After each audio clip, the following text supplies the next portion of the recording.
हाय friends, मेरे YouTube channel Anoop study centre में आप लोग का बहुत बहुत स्वागत है। फ्रेंड्स, आज हम लोग देखने वाले हैं जीव विज्ञान से संबंधित प्रश्न को।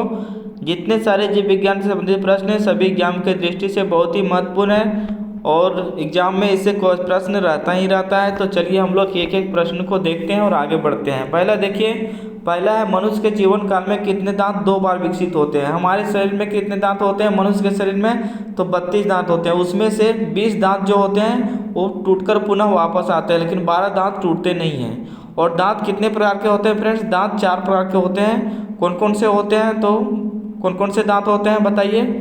4 प्रकार के दांत होते हैं। कौन कौन?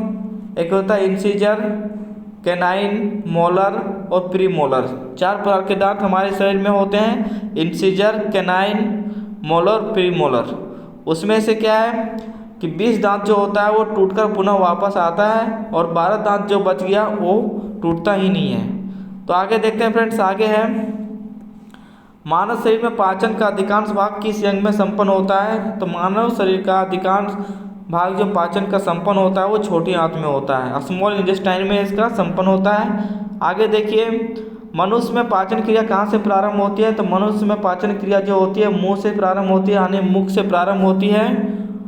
अगला है सर्वप्रथम रक्त परिसंचरण तंत्र का अध्ययन किसने किया था? बताना है कि कौन वैज्ञानिक थे जिसने सर्वप्रथम रक्त परिसंचरण तंत्र का अध्ययन किया था। वो विलियम हार्वे थे। उसका नाम क्या था? तो विलियम हार्वे, जिन्होंने रक्त परिसंचरण तंत्र के अध्ययन किया था।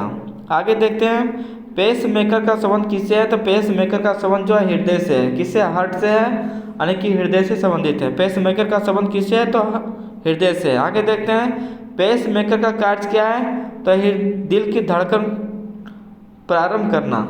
दिल की धड़कन प्रारंभ करना पेस मेकर का कार्य है। यानी पेस मेकर को कहाँ लगाया जाता है? तो हृदय में लगाया जाता है। आगे देखते हैं फ्रेंड्स, गति प्रेरक किससे संबंधित है? तो गति प्रेरक जो है वो हृदय से संबंधित है। किससे? हृदय से संबंधित है। नेक्स्ट देखते हैं फ्रेंड्स। नेक्स्ट है किनकी भित्तियां पर रक्त द्वारा डाले गए दबाव को रक्त दाब कहते हैं? यानी कि ब्लड प्रेशर किसको कहते हैं? तो वो धमनी है। किनकी भित्तियों पर रक्त द्वारा डाले गए दबाव को रक्त दाब कहते हैं, यानी ब्लड प्रेशर कहते हैं? तो वो है धमनी। धमनी और शिरा दो होती है, लेकिन यहाँ धमनी होगा इसका सही आंसर। आगे देखते हैं, सोते समय रक्त दाब में क्या परिवर्तन होता है? जब हम लोग सोते हैं तो रक्त दाब में क्या होता है? ब्लड प्रेशर में क्या होता है? तो वो घट जाता है। ब्लड प्रेशर क्या होता है? घट जाता है। मानव रुधिर का पीएच मान कितना होता है फ्रेंड्स? बार बार क्वेश्चन इससे रिपीट होता है। इसका होता है 7.4। कितना होता है? 7.4 होता है। और ये कैसे होता है? तो क्षारीय होता है। देखिए फ्रेंड्स, 0 से लेकर के 7 तक, 0 से लेकर के 7 जब जो होता है वो अम्लीय होता है और 7 जो होता है वो उदासीन होता है। 7 से लेकर 14 तक जो होता है वो क्षारीय होता है। तो रक्त का पीएच वैल्यू 7.4 है, तो किस में आएगा? वो क्षारीय में आएगा। किस में? क्षारीय में आएगा फ्रेंड्स। इसका रक्त का पीएच मान कितना है? 7.4, यानी 7 से ऊपर है तो ये क्षारीय में चला जाएगा। इसको भी याद रखिएगा। अगला है मानव रक्त प्लाज्मा में प्रायः पानी की प्रतिशत मात्रा में कितनी भिन्नता होती है? कितनी होती है? तो 80% की भिन्नता होती है। 80 से 80% की भिन्नता होती है। रक्त में पाए जाने वाली धातु कौन सा है? रक्त में क्या पाया जाता है? तो लोहा पाया जाता है, यानी कि आयरन पाया जाता है। रक्त में क्या पाया जाता है फ्रेंड्स? तो लोहा पाया जाता है। ये भी क्वेश्चन बहुत बार पूछा गया है। आगे देखते हैं, रक्त का शुद्धिकरण कहाँ होता है? तो रक्त का शुद्धिकरण जो होता है किडनी में होता है। रक्त का शुद्धिकरण कहाँ होता है? तो किडनी में होता है। इसको भी याद रखेंगे और ये भी बहुत बार पूछा गया है कि रक्त का शुद्धिकरण कहाँ होता है? तो किडनी में होता है। नेक्स्ट देखते हैं फ्रेंड्स। नेक्स्ट है अधिकतम पोषक तत्व रक्त में कहाँ से अवशोषित किए जाते हैं? तो ये कहाँ से? छोटी आंत से की जाती है। अधिकतम पोषक तत्व रक्त में कहाँ से अवशोषित की जाती है? तो छोटी आंत में की जाती है। और इससे भी प्रश्न देखें कि पाचन कहाँ होती है? तो छोटी आंत में होती है, इसलिए अवशोषण ज़्यादा वहीं होती है, छोटी आंत में।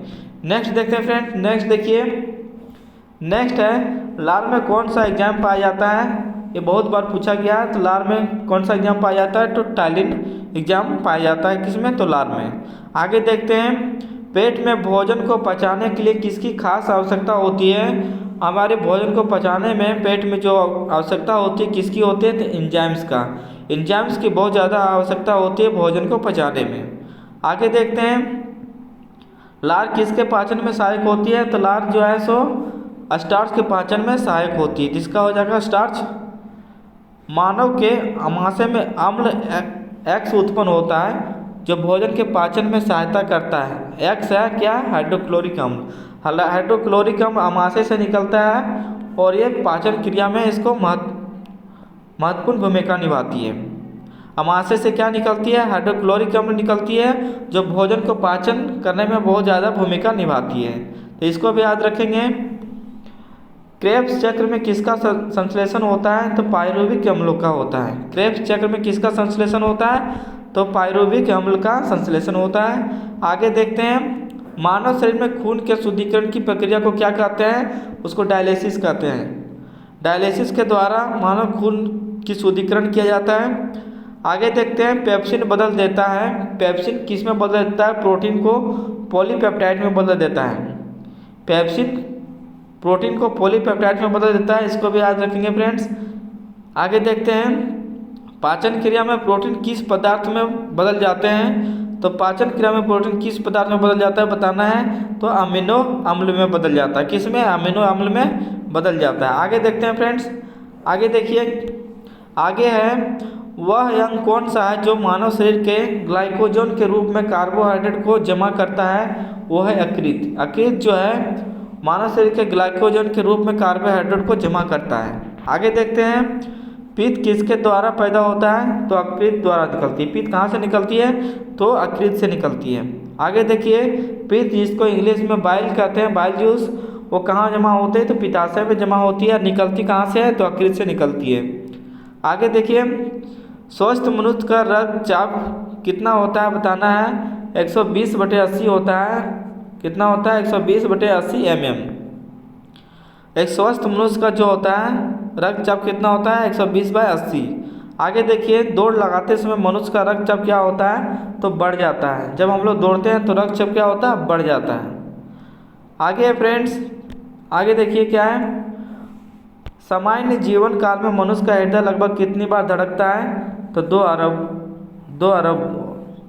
कितना? 2 अरब। मानव शरीर में हृदय का कार्य क्या है? पंपिंग स्टेशन की तरह, यानी कि ये ब्लड को लाता है, वहाँ पे पहुँचाता है और यहाँ से पंपिंग के माध्यम से पूरे शरीर में फैलाता है। ये हृदय का काम होता है। रक्त में लाल रंग किसके कारण से होता है? तो हीमोग्लोबिन के कारण से। रक्त का जो होता है लाल रंग हीमोग्लोबिन के कारण से होता है फ्रेंड्स। आगे देखिए। हीमोग्लोबिन होता है क्या होता है? तो लोहा होता है, आयरन होता है। आगे देखिए। शरीर में हीमोग्लोबिन का कार्य क्या है? ऑक्सीजन का परिवहन करना। ऑक्सीजन के शरीर के हर एक भाग तक पहुंचाना हीमोग्लोबिन का कार्य है। आगे देखिए। हीमोग्लोबिन किसका महत्वपूर्ण घटक है? तो आरबीसी का। RBC red blood cell. RBC का फुल फॉर्म होता है रेड ब्लड सेल। जो हीमोग्लोबिन किसका महत्वपूर्ण घटक है? तो आरबीसी का है। हीमोग्लोबिन का कार्य है ऑक्सीजन को ले जाना। क्या काम है? ऑक्सीजन को ले जाना। आगे देखते हैं। किसकी सहायता से रक्त द्वारा ऑक्सीजन ले जाया जाता है? तो लोहित कोशिकाएं। इसकी नाम है लोहित कोशिका के द्वारा रक्त द्वारा ऑक्सीजन को ले जाता है। आगे देखते हैं फ्रेंड्स। आगे देखिए। जब कोई बाहरी पदार्थ मानव रुधिर प्रणाली में प्रविष्ट होता है तो प्रक्रिया कौन सा प्रारंभ करता है? तो WBC करता है। क्योंकि WBC का काम है कि बाहरी जो हमारे हानिकारक चीज़ें हैं हमारे शरीर में प्रवेश करने से रोकना।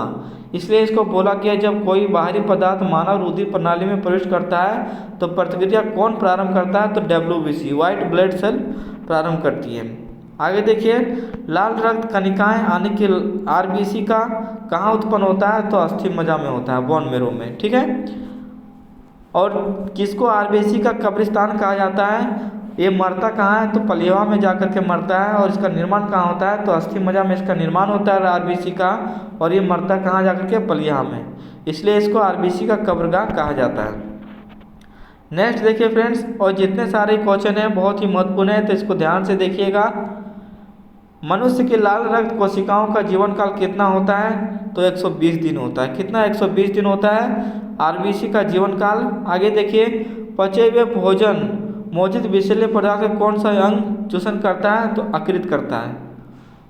अगला देखिए फ्रेंड्स। मानव शरीर में लाल रक्त कण का निर्माण कहाँ होता है? तो अस्थि मज्जा में होता है जिसको RBC कहते हैं। और लाल रुधिर कणिकाओं का उत्पादन किसके द्वारा होता है? तो अस्थिमज्जा के द्वारा होता है। अगला देखिए, ऊंच 49 पर मानव शरीर में आरबीसी की संख्या होती है तो संख्या बढ़ जाती है। आगे देखते हैं फ्रेंड्स, आगे देखिए, श्वेत रक्त कण से है। श्वेत रक्त कण का मुख्य अर्थ क्या है? रोग प्रतिरोधक क्षमता धारण करना, यानी कि प्रतिरोधक क्षमता, एंटीबायोटिक की तरह काम करता है, हमारे रोगों से बचाता है। कौन? WBC। मनुष्य में मेरुदंड में कितनी जोड़ी तंत्रिका पाई जाती है फ्रेंड्स? तो ये 31 जोड़ी पाई जाती है। इसको याद रखिएगा, बहुत इंपॉर्टेंट है और बहुत बार पूछा भी गया कि मानव शरीर में कितनी जोड़ी तंत्रिका निकलती है? तो 31 जोड़ी तंत्रिका निकलती है। आगे देखते हैं, प्रतिवर्ती क्रिया का नियंत्रण कौन करता है? तो कैसरुक रज्जु करता है। कैसरुक रज्जु प्रतिवर्ती क्रिया करता है। जैसे हम लोग ठंडा गर्म को छूते हैं तो महसूस होता है, वो काम कौन करता है? इन्फॉर्मेशन कौन देता है? तो कैसरुक रज्जु देता है। स्तनधारी स्तनधारी किस में यूरिया बनाते हैं? तो यकृत में, यानी कि लीवर में। स्तनधारी किस में यूरिया बनाते हैं? तो लीवर में, यकृत में बनाते हैं। मानव शरीर में सबसे छोटी अंतःस्रावी ग्रंथि कौन सा है? तो अवटु ग्रंथि है। कौन सा? अवटु ग्रंथि है मानव शरीर की सबसे छोटी ग्रंथि। और मास्टर ग्रंथि किसे कहा जाता है? तो पिट्यूटरी ग्रंथि को कहा जाता है। आगे देखिए, मूत्र का पीला रंग किसकी मौजूदगी के कारण से होता है? तो यूरोक्रोम के कारण से पीला रंग होता है मूत्र का। आगे देखिए, आगे है, गुर्दे का कार्यात्मक यूनिट है नेफ्रॉन। क्या है? नेफ्रॉन। किसकी कुसंक्रिया के कारण मानव शरीर की मिक्सिडीमा होता है? तो अवटु ग्रंथि के कारण से होता है। आगे देखिए, मानव शरीर के भीतर खून किसकी उपस्थिति के कारण नहीं जमता है? हिपेरिन होता है, जिसके कारण से हमारे शरीर में खून नहीं जमता है। आगे देखिए फ्रेंड्स, रुधिर के प्लाज्मा में किसके द्वारा एंटीबॉडी निर्मित होती है? तो लिम्फोसाइट के कारण से ही प्लाज्मा में, यानी कि रुधिर में एंटीबॉडी का निर्मित होता है और हमारे शरीर को ये रोगों से बचाता है। देखिए आगे, एंटीजन एक ऐसा पदार्थ है जो प्रतिरक्षी के निर्माण को बढ़ावा देता है। एंटीजन प्रतिरक्षी का काम करता है। आगे देखिए, आयोडीन युक्त हार्मोन कौन सा है? तो थायरोक्सिन आयोडीन युक्त हार्मोन है। और आयोडीन की कमी से क्या हो जाता है? तो घेंघा रोग हो जाता है, जो कि गले में होती है। और आयोडीन युक्त हार्मोन है कौन सा? थायरोक्सिन। आगे देखिए, मानव के श्वेत रक्त कणों का व्यास होता है कितना? 0.07 मिलीमीटर। आगे देखिए फ्रेंड्स, अपवहन यानी कि बायोलाइसिस का प्रयोग किस क्रिया को पूरा करने में किया जाता है? पूरा करने के लिए होता है? तो विरिकक, यानी कि विरिकक हो जाएगा। आगे देखिए फ्रेंड्स, आगे है, संवेदन किसके लिए महत्वपूर्ण है? तो शरीर के तापमान को विनियंत्रित करने के लिए संवेदन महत्वपूर्ण है। सामान्य विनिषेचन होता है कहाँ? गर्भाशय में होता है। सामान्य निषेचन कहाँ होता है? तो गर्भाशय में होता है। आगे देखिए, अर्मियोसेंटोसिस का एक तरीका है जो बनाता है भ्रूण के लिंग को कौन बनाता, किसके कारण से होता है? तो अर्मियोसेंटोसिस के कारण से होता है। आगे देखिए, मानव शरीर में रक्तचाप नियंत्रण कौन करता है? तो अधिवृक्क ग्रंथि करता है। कौन? अधिवृक्क ग्रंथि करता है। बहुत बार पूछा गया है, मानव शरीर में रक्तचाप का नियंत्रण कौन करता है? तो अधिवृक्क ग्रंथि करता है। जीवन रक्षक हार्मोन किस ग्रंथि से स्रावित होती है? तो एड्रिनल ग्रंथि से स्रावित होती है। एड्रिनल ग्रंथि जीवन रक्षक हार्मोन कहा जाता है इसको। मानव शरीर के किस ग्रंथि को मास्टर ग्रंथि कहा जाता है? तो पीयूष ग्रंथि को मास्टर ग्रंथि कहा जाता है। मानव शरीर की किस ग्रंथि को मास्टर ग्रंथि कहा जाता है? तो पीयूष ग्रंथि को। मानव शरीर की सबसे छोटी ग्रंथि कौन सी है? तो पिट्यूटरी ग्रंथि मानव शरीर की सबसे छोटी ग्रंथि है। और मानव शरीर की किस ग्रंथि को मास्टर ग्रंथि कहा जाता है? तो पीयूष ग्रंथि को कहा जाता है। ये दोनों क्वेश्चन बहुत बार पूछा जाता है, सब रिपीटेड क्वेश्चन है। आगे देखिए फ्रेंड्स, गर्भाशय में शिशु के विकास की जानकारी हेतु किसका प्रयोग किया जाता है? तो अल्ट्रासाउंड का प्रयोग किया जाता है। किसका? अल्ट्रासाउंड का प्रयोग किया जाता है। भ्रूण के विकास के लिए किस अंग के द्वारा खाद्य की पूर्ति की जाती है? तो विजांडसन के द्वारा। स्त्रियों की नसबंदी को कहा जाता है ट्यूबेक्टोमी। क्या कहा जाता है? ट्यूबेक्टोमी। स्त्रियों की नसबंदी को कहा जाता है। आगे देखते हैं, गाय और भैंस के थनों दूध उतारने के लिए किस हार्मोन की सुई लगाई जाती है? ये ज़्यादातर ग्वाला लोग करते हैं, क्योंकि गाय और भैंस के दूध उतारने के लिए सारा दूध उतर जाए, इसलिए उसमें ऑक्सीटोसिन का सुई लगाई जाती है ताकि उसका सारा दूध उसको निकाल सके। आगे देखिए, थायराइड ग्रंथि से थायरोक्सिन स्रावित करने के लिए उत्तेजित करने वाला अंतःस्रावी हार्मोन कौन सा है? तो TSH। आगे देखिए, मायोग्लोबिन में कौन सी धातु होती है? तो तांबा होती है। क्या होती है? तांबा। एक वयस्क पुरुष के लिए सामान्य हेमोग्लोबिन की मात्रा प्रति 100 ml रक्त पर 5 ग्राम होता है, 5 GM होता है। मानव शरीर का सामान्य तापमान कितना होता है? तो इसमें थोड़ा मिसप्रिंट है। इसमें अगर यदि पूछेगा मानव शरीर का सामान्य तापमान, तो 37 डिग्री सेल्सियस होता है और 96.6 फ़ारेनहाइट होता है। आगे देखते हैं, केल्विन में पूछेगा तो 312 शायद होता है, देख लीजिएगा। आगे देखिए, किस शारीरिक प्रक्रम में थाइरोबिन का संबंध है? तो रक्त जमाव में थाइरोबिन का से संबंधित है। आगे देखते हैं, मानव के शरीर में सबसे बड़ी अंतःस्रावी ग्रंथि कौन सी है? अवटु ग्रंथि, जिसको थायराइड ग्रंथि कहते हैं। थायराइड ग्रंथि इसको कहते हैं। ये क्वेश्चन बहुत बार पूछा गया है।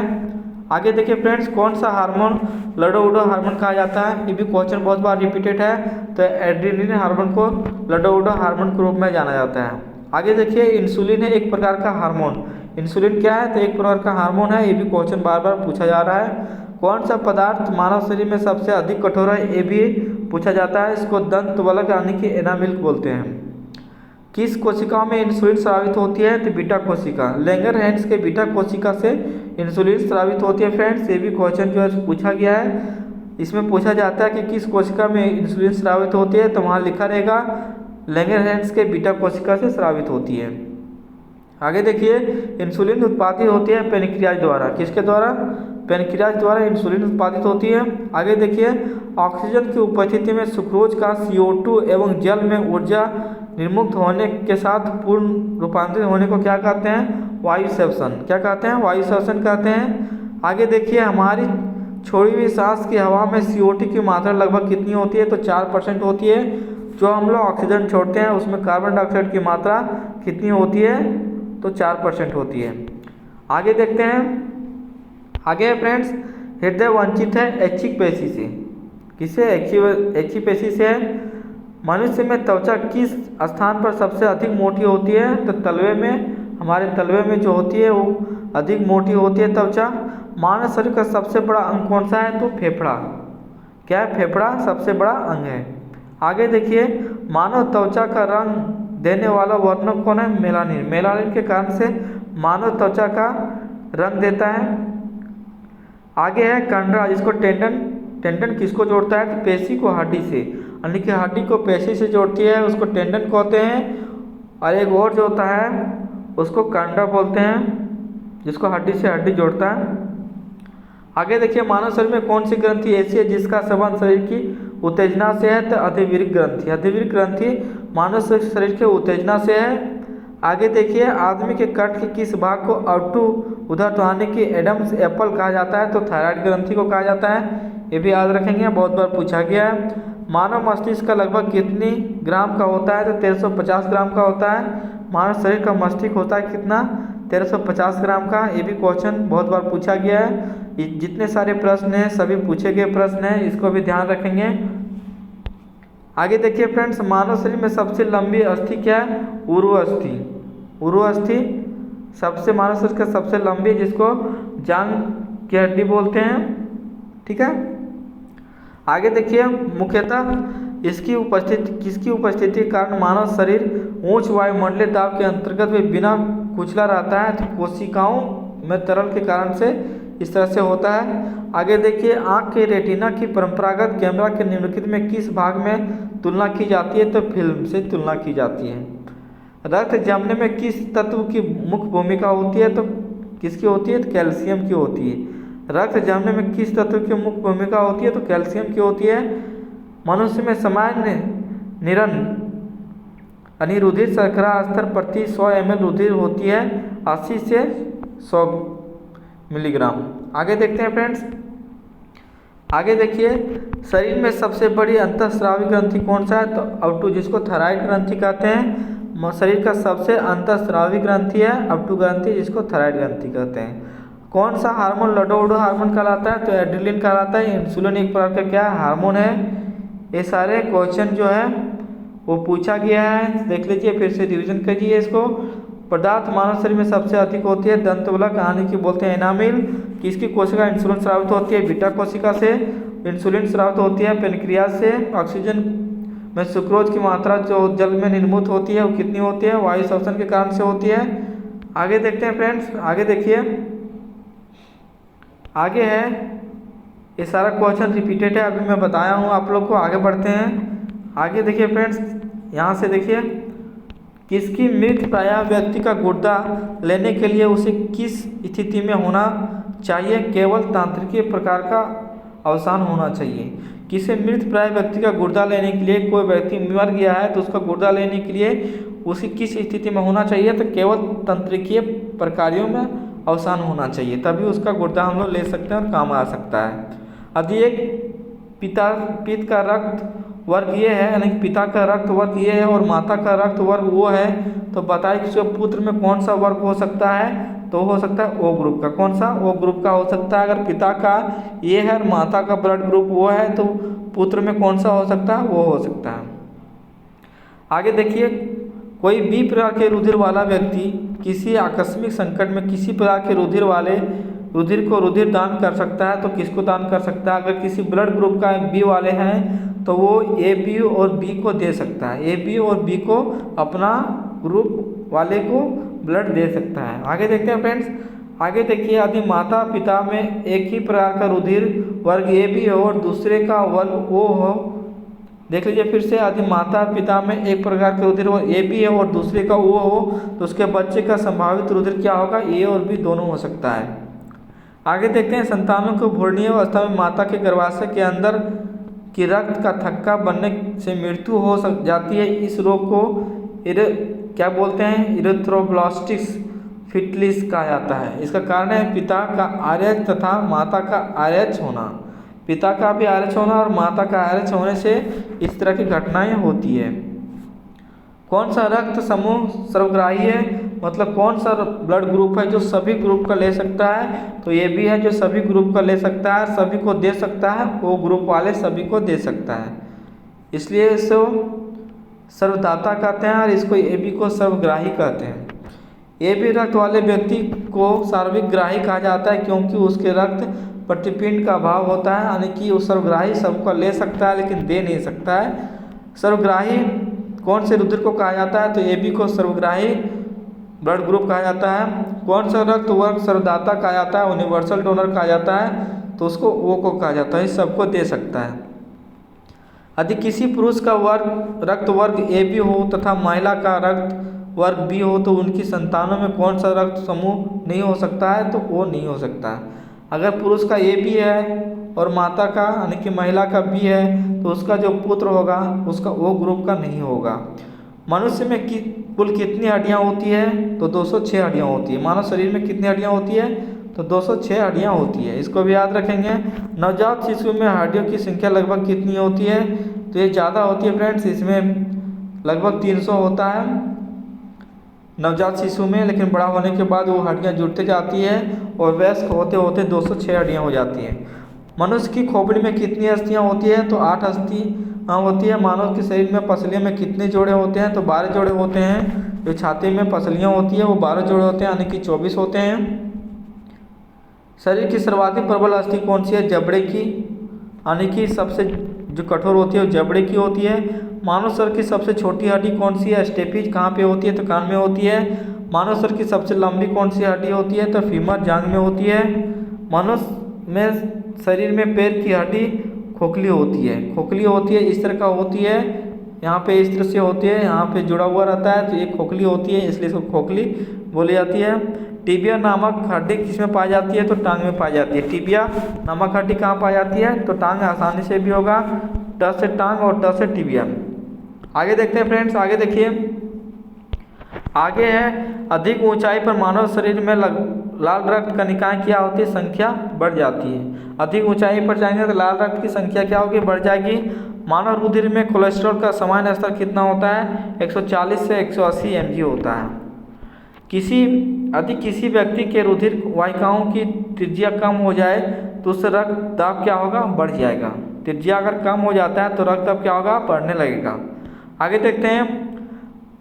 आगे फ्रेंड्स, मानव शरीर के किस अंग में लसिका कोशिकाएं बनती है, तो दीर्घ अस्थि में, लंबी हड्डी में बनती है। स्तन पानियों में संवेदी ग्रंथि मूलतः संबंधित होती है ताप नियमन से। मानव हृदय में कक्ष की संख्या कितनी होती है, चार कक्ष होती है मानव शरीर में, 1 2 3 4 इस तरह से होती है। मधुसूदनी यानी इंसुलिन जिसको बोलते हैं, इसको मधुसूदनी हिंदी में भी बोला जाता है। इंसुलिन अंतःस्रावक एक है, ग्लाइकोलिपिड है। क्या है, एक ग्लाइकोलिपिड है। मानव शरीर में पैरों की हड्डियां हैं, फिबुला एवं टिबिया। फिबुला एवं टिबिया जो है पैरों की हड्डियां हैं। अभी हम लोग पढ़े हैं कि पैरों की हड्डियों क्या कहते हैं, टिबिया कहाँ पाया जाता है, तो पैरों में पाया जाता है। और इसी प्रकार यहाँ पूछ दिया घुमा के कि फिबुला टिबिया जो मानव शरीर की पैरों की हड्डियां हैं। आगे देखिए फ्रेंड्स, आगे है गर्भाशय यानी कि वोम के लिए विकल्पित शब्द क्या है, यूट्रस। यूट्रस है। हेमोग्लोबिन की अधिकतम बंधुता होती है ऑक्सीजन के लिए, किसके लिए, ऑक्सीजन के लिए होती है हेमोग्लोबिन के लिए। हेमोग्लोबिन में अधिकतम बंधुता होती है ऑक्सीजन के लिए। कौन सी ग्रंथि सेक्स हार्मोन को स्रावित करती है, एड्रिनल ग्रंथि जो है सेक्स हार्मोन स्रावित करती है, जिसके प्रति एक दूसरे को आकर्षित होते हैं। मानव शरीर में हार्मोन में कौन सा रक्त कैल्शियम और फॉस्फेट को नियमित करता है, तो प्राउटू जिसको पैराथायरॉइड हार्मोन कहते हैं। आगे देखिए फ्रेंड्स, मानव के शरीर के किस भाग में शुक्राणु डिम की निषेचित करता है, तो डिम्वानिन जिसको फिलोपियन ट्यूब कहते हैं। जब वृक्क कार्य करना बंद कर देता है तो कौन सा पदार्थ जमा होता है, रक्त में नत्रजनित यानी अवशिष्ट पदार्थ जमा होने लगता है। आगे देखते हैं फ्रेंड्स, आगे देखिए, ये सारे क्वेश्चन पूछे गए हैं किसी न किसी एग्जाम में, इसको भी ध्यान रखिएगा। जब ये व्यक्ति वृद्ध हो जाता है तो सामान्यतः उसका रक्त दाब क्या हो जाता है, घट जाता है, उसका रक्त दाब घट जाता है। मानव शरीर के पूछ यानी कि कौन सी संरचना की संयुक्त करता है, तो वृद्धांत्र करता है, वृद्धांत्र करता है। किस प्रक्रिया द्वारा ऑक्सीजन श्वसन के दौरान रुधिर में प्रवेश करती है और फिर उसे छोड़ती है, तो परासरण के कारण से होती है। इस प्रकार का घटना को परासरण करते हैं। फिर से देखिए, किस प्रक्रिया द्वारा ऑक्सीजन श्वसन के दौरान रुधिर में प्रवेश करती है और फिर उसे छोड़ती है, तो ये परासरण के कारण से जो होती है रुधिर में प्रवेश करती है। कौन सा एक अंग वसा भंजन कर कोलेस्ट्रॉल उत्पन्न करता है, तो यकृत है। क्या है, यकृत है जो कोलेस्ट्रॉल उत्पन्न करता है। सेरेब्रम किससे संबंधित है, तो मस्तिष्क से संबंधित है, इसको भी याद रखिएगा, पूछा गया है। मनुष्य के मस्तिष्क का सबसे बड़ा पर मस्तिष्क को बोलते हैं, जिसको सेरेब्रम बोलते हैं, ये भी बहुत बार पूछा गया है। मानव शरीर में किन कोशिकाओं की सबसे कम पुनर्योजन शक्ति होती है, मस्तिष्क कोशिकाएं का। किसका, मस्तिष्क कोशिकाएं का सबसे कम पुनर्योजन शक्ति होती है। आगे देखते हैं, आगे देखिए फ्रेंड्स, क्या है, किसी मृत प्राय व्यक्ति का गुर्दा लेने के लिए कितने होना चाहिए, केवल तंत्रिका कोशिका अवशासन होना चाहिए। ये सारे क्वेश्चन अभी मैं बता चुका हूँ। फिर आगे बढ़ते हैं। देखिए फ्रेंड्स, आगे बढ़ते हैं हम लोग। आगे देखिए क्या है, आगे है आयोडीन का सर्वोत्तम स्रोत क्या होता है, तो शैवाल। आयोडीन का सर्वोत्तम स्रोत क्या होता है, शैवाल से आयोडीन मिलता है। उपस्थिति और हड्डियों के निर्माण और संपोषण में आवश्यक तत्व कौन सा है, तो कैल्शियम जो हड्डियों के निर्माण में होता है, कैल्शियम और फास्फोरस। दांत कोशिका के अर्कता रोग किसकी अपसामान्यता के कारण से होता है, तो लाल रुधिर कणिकाओं से होती है, लाल रुधिर कोशिकाओं से होती है। प्रचुरता मात्रा में खाद्य प्रोटीन के 2 स्रोत कौन कौन से हैं, सोयाबीन और मूंगफली और सोयाबीन में प्रचुर मात्रा में प्रोटीन पाए जाते हैं। दूध में प्रोटीन और कार्बोहाइड्रेट के अतिरिक्त पोषणदायक अन्य तत्व सम्मिलित होते हैं, वो क्या है, कैल्शियम और पोटेशियम। कैल्शियम और पोटेशियम जो होता है, कार्बोहाइड्रेट, प्रोटीन, कैल्शियम, पोटेशियम, ये सब दूध में पाया जाता है। सीमेंट और अस्थियों दोनों में विद्यमान होते हैं कैल्शियम। क्या होते हैं, कैल्शियम दोनों में विद्यमान होते हैं, मौजूद होते हैं। किसकी कमी से एनीमिया रोग होती है, तो लोहा आयरन की कमी से क्या होता है, तो एनीमिया रोग होता है। किस विटामिन का सामान्य रक्त थक्का से है, तो विटामिन के है जो सब ब्लड का थक्का जमने में मदद करती है। आगे देखते हैं, मानव शरीर में औसतन ऑक्सीजन का तत्व कितना प्रतिशत होता है? तो 50% होता है। कितना? 50% होता है। पालक के पत्तों में किसकी मात्रा सबसे अधिक होती है? तो आयरन की मात्रा सबसे अधिक होती है। सबसे अधिक आयरन किस में पाया जाता है? तो हरी पत्तियों में, यानी कि पालक के साग में पाई जाती है। मूत्र के स्राव को बढ़ाने वाले औषधि को कहते हैं डायूरेटिक। डायूरेटिक कहते हैं जिसको मूत्र के स्राव को बढ़ा देता है, वो औषधि का नाम है। टाइफाइड से शरीर का कौन सा अंग प्रभावित करती है? तो आंत को करती है। पेचिश रोग किसके लिए उत्तरदायी है? उत्तरदायी प्रोटोजोआ कौन सा है? एंटअमीबा। पेचिश रोग के लिए उत्तरदायी प्रोटोजोआ एंटअमीबा। आंखों की दूरदृष्टि की बीमारी किसके कारण से होती है? तो नेत्र गोलक के छोटा होने से होती है। हैजा का क्या कारण है? तो जीवाणु होती है। हैजा का कारण क्या होती है? जीवाणु। किसके जांचने के लिए एलिजा टेस्ट किया जाता है? तो एड्स के जांचने के लिए एलिजा टेस्ट किया जाता है। एवियन इन्फ्लुएंजा यानी ब्लड फ्लू विषाणु किससे निरूपित होती है? H5N1। H5N1 से होता है ब्लड फ्लू, और स्वाइन फ्लू होता है H1N1 के कारण से। दोनों को याद रखेंगे कि ब्लड फ्लू किसके कारण से होता है? H5N1 से। किसकी कमी से दंत क्षय होता है? तो फ्लोरीन की कमी से दंत क्षय होता है। ये बार बार क्वेश्चन पूछा जाता है। बेरियम मिल का उपयोग किया जाता है आहार नली के एक्सरे के लिए। आहार नली के एक्सरे के लिए किया जाता है। गुर्दा पथरी का पता लगाने के लिए किस प्रतिबिंबीय यंत्र का प्रयोग किया जाता है? CT scan. किसका? CT स्कैन किया जाता है। गहरे तले हुए खाद्य पदार्थ कैंसर जनक होते हैं क्योंकि उनमें प्रचुर मात्रा में वसा होती है। किस भारी वस्तु की विषमता आकृत सिरोसिस पैदा करती है? तो कॉपर। मानव शरीर के रक्त के अपर्याप्त आपूर्ति को क्या कहते हैं? एस्कीमिया कहते हैं। क्या? एस्कीमिया कहते हैं। इसको भी याद रखिएगा। ये सारे प्रश्न जो हैं वो सभी एग्जाम की दृष्टि से बहुत ही महत्वपूर्ण है, ये भी ध्यान रखिएगा। आगे देखते हैं फ्रेंड्स, आगे देखिए।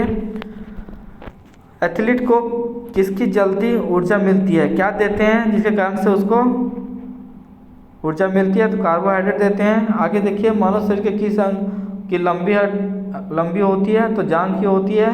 वृद्धावस्था में मनुष्य के शरीर के कौन कमजोर हो जाता है? तो कैल्शियम की कमी से वो कमजोर होने लगता है उसकी हड्डियाँ। आगे देखिए, लंबे समय तक कठोर शारीरिक कार्य के पश्चात मांसपेशियों में थकान अनुभव होने का कारण होता है ग्लूकोज का अपक्षय होना। ग्लूकोज के अपक्षय होने से वो थकान महसूस करने लगता है। आगे देखते हैं, रक्त ग्लूकोज स्तर सामान्यतः व्यक्त किया जाता है भाग प्रति मिलियन में। कहाँ? भाग प्रति मिलियन में महसूस किया जाता है। आगे देखिए, शरीर में ऊतकों का निर्माण किससे होता है? तो प्रोटीन के कारण से होता है। शरीर में ऊतकों का निर्माण किसके कारण से होता है? तो प्रोटीन के कारण से होता है। प्रोटीन को माना जाता है शरीर का निर्माण करने वाला। प्रोटीन को क्या माना जाता है? शरीर को निर्माण करने वाला माना जाता है। आगे देखते हैं फ्रेंड्स, आगे है एंजाइम मूल रूप से क्या होता है? तो प्रोटीन होता है। एंजाइम मूल रूप से क्या है? तो प्रोटीन है। जैविक सिस्टम में रासायनिक क्रिया की प्रक्रिया को तेज करने में उत्तरदायी पदार्थ कौन सा है? तो एंजाइम्स है। कौन? एंजाइम्स है। आगे देखते हैं, आगे है फ्रेंड्स, सोयाबीन में प्रोटीन का प्रतिशत होता है कितनी होती है? सोयाबीन में प्रतिशत कितनी होती है इसको बताना है। तो सोयाबीन में जो प्रतिशत होती है वो कितनी होती है आप लोग को बताना है। तो इसका सही आंसर जो हो जाएगा वो 42% होती है। कितनी? 42% होती है। कैप्सूल का आवरण बना होता है स्टार्च का। कैप्सूल का आवरण बना होता है स्टार्च का, ताकि जब हम लोग खाते हैं तो वो पेट में आसानी से गल जाता है। शहद का प्रमुख घटक कौन सा? फ्रक्टोज। फ्रक्टोज शहद का प्रमुख घटक है, इसको भी याद रखिएगा, ये बार बार पूछा जाता है। कौन सी शर्करा तत्काल ऊर्जा प्रदान करती है? तो ग्लूकोज। ग्लूकोज तुरंत ऊर्जा देती है, इसलिए एथलीट को ग्लूकोज पिलाने से तुरंत उसकी ऊर्जा मिलती है। शहद में मुख्यतः होते हैं कार्बोहाइड्रेट, और मुख्य शहद का प्रमुख घटक कौन सा है? फ्रुक्टोज, और शहद में मुख्यतः होते हैं कार्बोहाइड्रेट। सर्वाधिक ऊर्जा प्रदान करता है कार्बोहाइड्रेट, तुरंत ऊर्जा प्रदान करती है कार्बोहाइड्रेट। आगे देखते हैं, आगे देखिए फ्रेंड्स, क्या है? मानव शरीर में कार्बोहाइड्रेट पुनः संग्रह होता है ग्लाइकोजन के रूप में। किसके रूप में? तो ग्लाइकोजन के रूप में जो होती है मानव शरीर में कार्बोहाइड्रेट पुनः संग्रह होती है। शाकाहारी अधिकतम प्रोटीन खाते हैं दालों में। शाकाहारी में अधिकतर प्रोटीन किससे मिलती है? तो दालों से मिलती है। प्रोटीन का सर्वप्रथम स्रोत क्या है? तो सोयाबीन। सोयाबीन प्रोटीन का सर्वप्रथम स्रोत है। मानव शरीर में वसा जमा होती है कहाँ? वसा ऊतक में। वसा ऊतक में वसा जमा होती है। ऊँट बिना पानी के कुछ महीनों तक मरुस्थल में रहता है। ऐसा वह कर सकता है क्योंकि अपने कुब्बड़ में जमा किए चिकनाई का प्रयोग करते हैं। उसके कुब्बड़ यानी कि उसके पीठ में थोड़ा सा कुब्बड़ के जैसा ऊंचा होता है, वहाँ पानी को वो स्टोर कर लेता है और लंबे समय तक वो बिना पानी पिए रह सकता है। आगे देखते हैं दांतों में क्या होता है, तो कैल्शियम होता है। कैल्शियम के कारण से हमारा दांत जो होता है वो मजबूत होता है।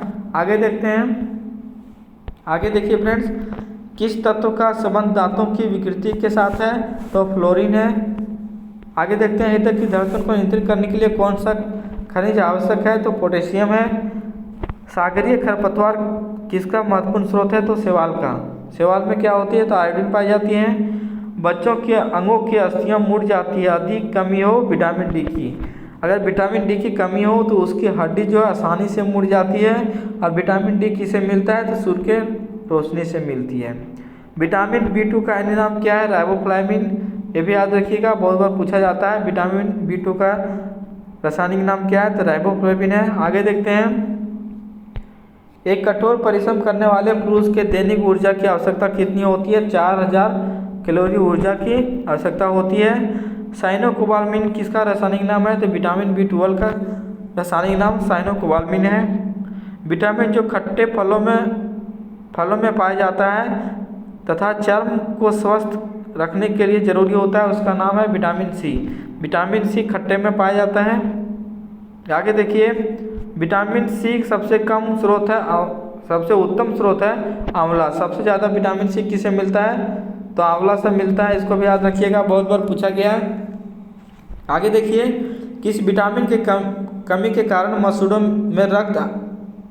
में रक्त आता है और दांत हिलने लगता है, तो विटामिन सी की कमी से मसूड़ों में रक्त आता है और दांत हिलने लगता है। इसलिए विटामिन सी का कमी नहीं होना चाहिए हमारे शरीर में।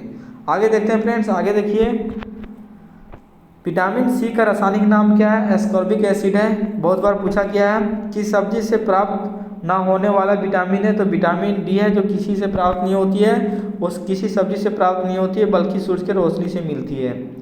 प्रातःकालीन धूप में मानव शरीर में कौन सा विटामिन उत्पन्न होता है, तो विटामिन डी होता है। मछलियों के यकृत के तेल में किसकी प्रचुरता होती है, तो विटामिन डी की। तो विटामिन डी कहाँ कहाँ से मिलती है, तो विटामिन डी सूरज से मिलती है और मछलियों से मिलती है। विटामिन डी के सर्जन में क्या पाया जाता है, तो कैल्सीफेरॉल।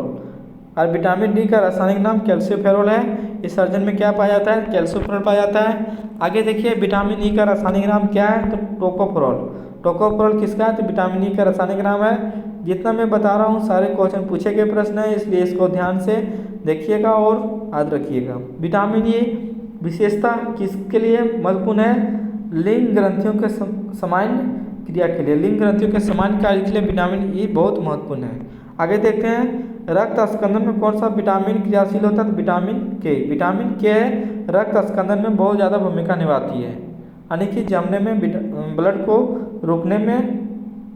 जमने में विटामिन के बहुत ज़्यादा भूमिका निभाती है, इसलिए बहुत ही महत्वपूर्ण है हमारे शरीर के लिए। मानव शरीर में रक्त का थक्का किस विटामिन के कारण से जमती है, तो विटामिन के कारण से ही जमती है। विटामिन के अगर नहीं रहे शरीर में तो उसका ब्लड कट जाने से हमेशा बहता रहेगा।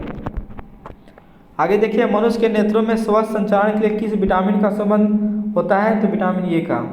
नेत्र में विटामिन ए बहुत ज़्यादा भूमिका निभाती है। कौन सा विटामिन पानी में घुलनशील है, तो विटामिन बी। कौन सा है, तो विटामिन बी जो है सो किस में है, तो पानी में घुलनशील है। विटामिन ए की कमी के कारण होता है नाइट ब्लाइंडनेस। नाइट ब्लाइंडनेस जो होती है वो किसके कमी से होती है, विटामिन ए की कमी से होती है। छिली हुई सब्जियां धोने में कौन सा विटामिन निकल जाती है, तो विटामिन सी निकल जाती है। गोल्डन धान में सर्वाधिक मात्रा में होती है विटामिन ए। क्या होती है, विटामिन ए पाई जाती है। जीव विज्ञान जिसको बायोलॉजी शब्द का प्रयोग सर्वप्रथम किसने किया था, लेमार्क और ट्रेवेरेनस ने किया था। बायोलॉजी शब्द का लेमार्क ने सर्वप्रथम प्रयोग किया था। जीव विज्ञान का जनक किसे कहा जाता है, तो अरस्तु को प्रयोग कहा जाता है। जीव विज्ञान के बायोलॉजी शब्द का प्रयोग किया था लेमार्क ने, और जीव विज्ञान का जनक यानी कि जीव विज्ञान का फादर कहा जाता है अरस्तु को, यानी कि फादर ऑफ बायोलॉजी कहा जाता है अरस्तु को। और बायोलॉजी शब्द का सर्वप्रथम प्रयोग किया था लेमार्क ने। इसको याद रखेंगे, ये क्वेश्चन बहुत बार पूछा गया है और पूछा भी जाएगा। आगे देखिए फ्रेंड्स, संतुलित आहार में सन्निकटता क्या होना चाहिए? 1/5 प्रोटीन, 1/5 वसा, 3/5 कार्बोहाइड्रेट। संतुलित भोजन जब हम लोग करते हैं तो 1/5 प्रोटीन होना चाहिए, 1/5 वसा होना चाहिए, 3/5 कार्बोहाइड्रेट होना चाहिए, तब हम लोग को संतुलित आहार के रूप में मानते हैं। आगे देखते हैं, पौधों और जंतुओं में कार्बोहाइड्रेट किस रूप में संचित होता है? स्टार्च और ग्लूकोज के रूप में संचित होता है। दिल का दौरा किस कारण से होता है? हृदय में रक्त आपूर्ति की कमी से होता है। हृदय में रक्त की आपूर्ति नहीं हो पाती, जिसके कारण से दिल का दौरा पड़ता है, जिसको हार्ट अटैक बोलते हैं। कहाँ काम करने वाले व्यक्तियों को ब्लैक रोग हो सकता है? तो कोयला में काम करने वाले लोगों को ब्लैक रोग हो सकता है, ब्लैक डिजीज हो सकता है। दर्दनाक अस्थि रोग इटाई का पहले कहाँ पता चला था? तो जापान में। इटाई जो रोग होती है वो कहाँ पता चला? सबसे पहले जापान में। कैडमियम प्रदूषित किसके कारण से होती है? तो इटाई के कारण से ही कैडमियम प्रदूषित होती है, इटाई के कारण से। तो याद रखेंगे, इसका बहुत इंपॉर्टेंट प्रश्न है। काला जार का रोग वाहक कौन सा है? सिकटा मक्खी कालाजार रोग का वाहक है। आगे देखते हैं फ्रेंड्स, आगे देखिए, चेचक के लिए टीका का आविष्कार किसने किया था? लुईस पास्चर ने किया था चेचक के टीके का आविष्कारक। श्वेत फुसफुस रोग पाया जाता है सीमेंट उद्योग के कर्मचारियों को। जो सीमेंट उद्योग में काम करते हैं उसे कर्मचारियों को श्वेत फुसफुस रोग से ग्रसित होते हैं। एड्स विषाणु के लिए सबसे ज़्यादा आजमाई गई दवा कौन सा है? जीडोविडिन यानी कि एजीटी जो है एड्स विषाणु के लिए सबसे ज़्यादा आजमाई गई दवा है।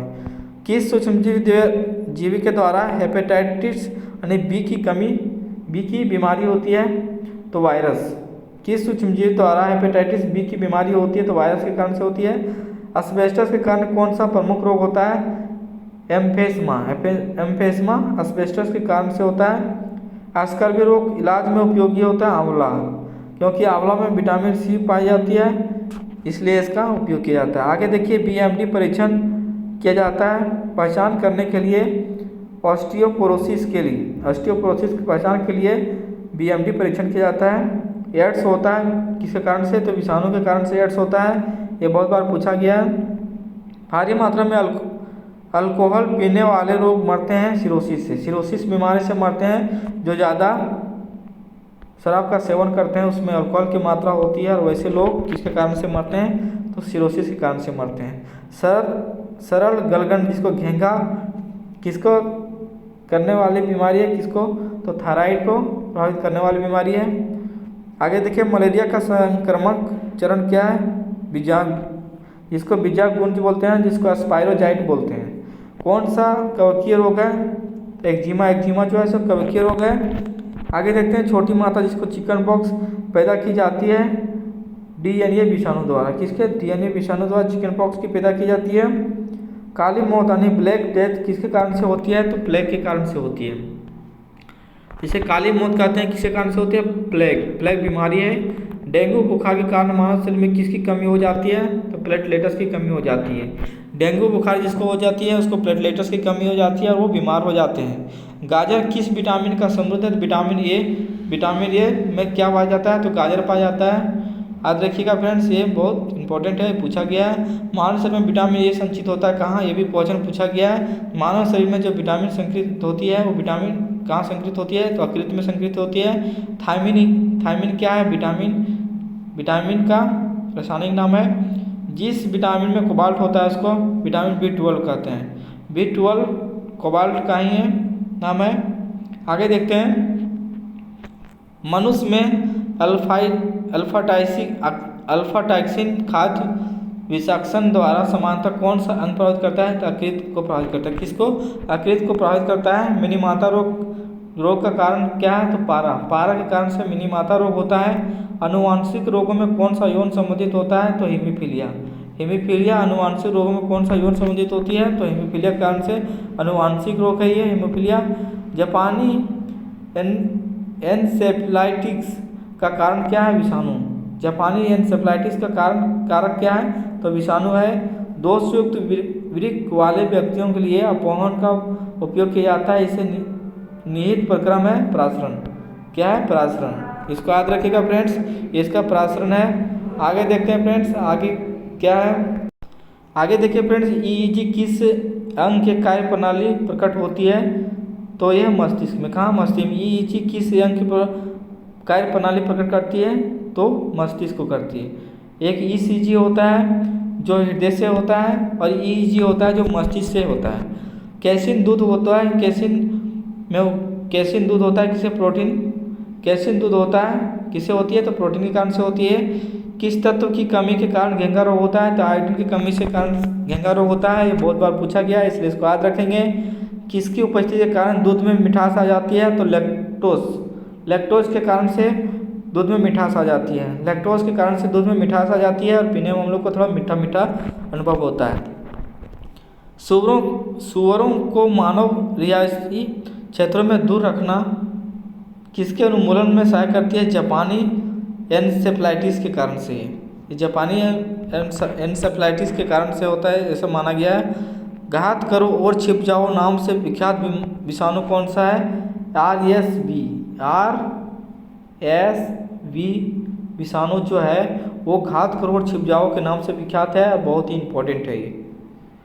चिकित्सक परामर्श देते हैं कि हमें अपना भोजन वनस्पति घी अपेक्षा तेल में बनाना चाहिए, क्योंकि तेल में असंतृप्त वसाएं होती है। जो हमारे शरीर के लिए फायदेमंद होती है। आगे देखिए, आगे है कोलेस्ट्रॉल है जंतु वसा में उपस्थित वसीय अल्कोहल। कोलेस्ट्रॉल क्या है? जंतु वसा में उपस्थित वसीय अल्कोहल है। आहार में लवण का मुख्य उपयोग है भोजन के पाचन के लिए अपेक्षित हाइड्रोक्लोरिक अम्ल लघु मात्रा में पैदा करना है। आहार में लवण का मुख्य उपयोग है भोजन के पाचन के लिए अपेक्षित हाइड्रोक्लोरिक अम्ल लघु मात्रा में पैदा करना। HCl कहाँ निकलती है? तो हमारे आमाशय में निकलती है। HCl जितना ज़रूरत है उससे अधिक अगर निकल गई तो हमारे शरीर में गैस बनने लगता है। जो कहते हैं लोग कि हमारे शरीर में गैस बन रहा है, यही HCl के कारण से ही होता है। आगे देखते हैं, वसा में घुलनशील विटामिन कौन कौन सा है? कैल्सीफेरॉल, कैरोटीन और टोकोफेरॉल। ये जो है वसा में घुलनशील है और पानी में घुलनशील भी है, तो इसको याद रखेंगे। पानी में घुलनशील ये है, और इसमें जो है कैल्सीफेरॉल, कैरोटीन और टोकोफेरॉल जो है वसा में घुलनशील। आगे देखिए, एक कार्यशील महिला जो प्रतिदिन कितना प्रोटीन लेना चाहिए? तो 45 ग्राम प्रोटीन लेना चाहिए। आगे देखते हैं, एनोसीमिया कहते हैं घ्राण संवेदना की कमी को। घ्राण संवेदना की कमी को कहते हैं एनोसीमिया। शरीर की कैलोरी आवश्यकता गर्मी की अपेक्षा सर्दियों में बढ़ जाती है, क्योंकि अधिक कैलोरी आवश्यक है शरीर का ताप बनाए रखने के लिए। ताप अधिक बनाए रखने के लिए कैलोरी की ज़रूरत पड़ती है, ताकि क्या होती है? हमारे शरीर में गर्मी हो। देखिए फिर से, शरीर की कैलोरी आवश्यकता गर्मी की अपेक्षा सर्दियों में बढ़ जाती है, क्योंकि अधिक कैलोरी आवश्यकता है शरीर का ताप बनाए रखने के लिए, क्योंकि ठंडे के दिनों में हम सर्दियां होती है और हमारे शरीर में कैलोरी की कमी हो जाती है, यानी गर्मी की कमी हो जाती है। उसके वजह से उसमें कैलोरी की ज़रूरत अधिक पड़ती है। राष्ट्रीय पोषण संस्थान और अनुसंधान है जो किस राज्य में उपस्थित है? तो आंध्र प्रदेश में। बहुत इंपॉर्टेंट है, राष्ट्रीय पोषण संस्थान एवं अनुसंधान है जो किस राज्य में है? तो आंध्र प्रदेश में। आगे देखते हैं, न्यूट्रास्यूटिकल्स उत्पाद जिनमें होता है उसको क्या कहते हैं? पोषक और औषधि प्रभाव। पोषक और औषधि प्रभाव कहते हैं, जिसमें न्यूट्रास्यूटिकल्स उत्पाद होता है उसको बोलते हैं पोषक औषधि प्रभाव। दूध का धवल रंग किसकी उपस्थिति के कारण होता है? तो कैसीन के कारण से होता है फ्रेंड्स। आगे देखते हैं, आगे देखिए, टाइफाइड पैदा किया जाता है। टाइफाइड कहाँ पैदा किया जाता है? तो साल्मोनेला टाइफी द्वारा।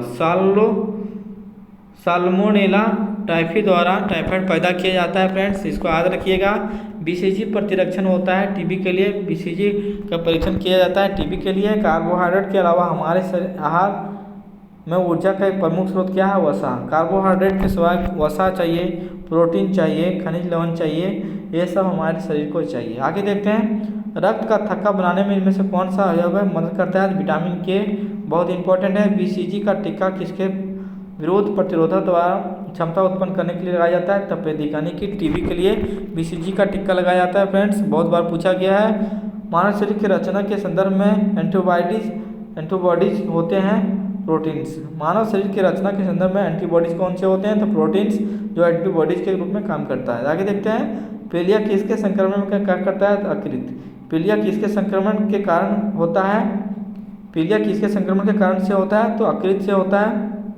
आगे देखते हैं, आगे है फ्रेंड्स, आगे देखिए, न्यूमोनिया रोग। न्यूमोनिया रोग जो होता है मानव शरीर किस अंग को ग्रसित करता है? तो फेफड़ा को ग्रसित करता है। बहुत बार पूछा गया है। पूर्ण स्मृति लोप को किस शब्द द्वारा जाना जाता है? तो एमनीसिया के कारण से एमनीसिया के रूप में जाना जाता है। कौन सी बीमारी पानी द्वारा नहीं होती है? तो फ्लू जो होती है पानी के द्वारा नहीं होती है। रक्तता में किसकी मात्रा की कमी हो जाती है? तो हेमोग्लोबिन की कमी हो जाती है, जिसमें ब्लड की कमी हो जाती है। चेचक यानी स्मॉल पॉक्स होने का कारण क्या है? वोरिवोला वायरस। वोरिवोला का वायरस के कारण से होता है स्मॉल पॉक्स, जिसको चेचक कहते हैं।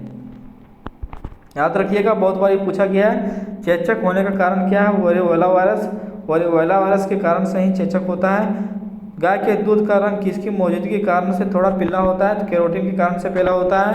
कौन सा रोग प्रायः वायु के माध्यम से फैलता है? ट्यूबरक्लोसिस। ट्यूबरक्लोसिस जो है वायु के माध्यम से फैलता है फ्रेंड्स, ये बहुत बार पूछा गया है। अन्न जिसको सेरेलस कहते हैं एक समृद्ध स्रोत है स्टार्च का एक स्रोत है। कैंसर के उपचार के लिए उपयुक्त रेडियो आइसोटोप क्या है? कोबाल्ट 60। कोबाल्ट 60 कैंसर के लिए उपयोगी है।